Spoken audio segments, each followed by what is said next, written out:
আমরা আছি ইয়াসিন এন্টারপ্রাইজে। ঝটপট একটা জিনিসের দাম জানাবো আপনাদের সাথে। ছোকানি 6 in 1 800 ওয়াট অরিজিনাল এসএসএ থাকবে।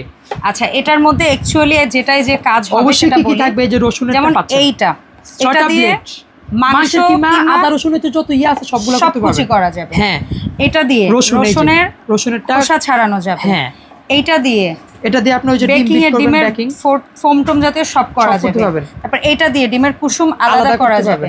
তারপর এটা দিয়ে হচ্ছে ডো, এই ধরনের ডো এর কাজ সব করা যাবে। So 6 in 1। আর একটা ইয়া থাকবে যেটা দিয়ে সুন্দর করে আমরা পাসিয়ে নিতে সালাদ করার জন্য। এন্ড ফাইনালি মেইন জিনিস, হ্যাঁ, যেটা দিয়ে সালাদ এবং সবজি কুচির সমস্ত কাজটা করা যাবে। 1 বছরের কপার মোটর। হ্যাঁ, কপার মোটর 1 বছর ওয়ারেন্টি পাবেন আপনারা। এটা দিচ্ছি অনলি 3200 টাকা প্রাইস থাকবে। 3200 টাকা। এটা নন ম্যাগনেট হবে, অরিজিনাল এসএস থাকবে। একটা রাবার দাও আছে, স্লিপ না কাটে। আর এটার ক্যাপাসিটি 3 লিটার। 3 লিটার থাকবে। ওকে, ডান। সো যার এই প্রোডাক্টটি লাগবে তারা কিন্তু 64 জেলা থেকে ভিডিও স্ক্রিনে দেখানো নাম্বারে যোগাযোগ করে আপনারা হোম ডেলিভারি নিতে পারবেন। চাইলে এই ঠিকানায় চলে এসেও সরাসরি কেনাকাটা করতে পারবেন।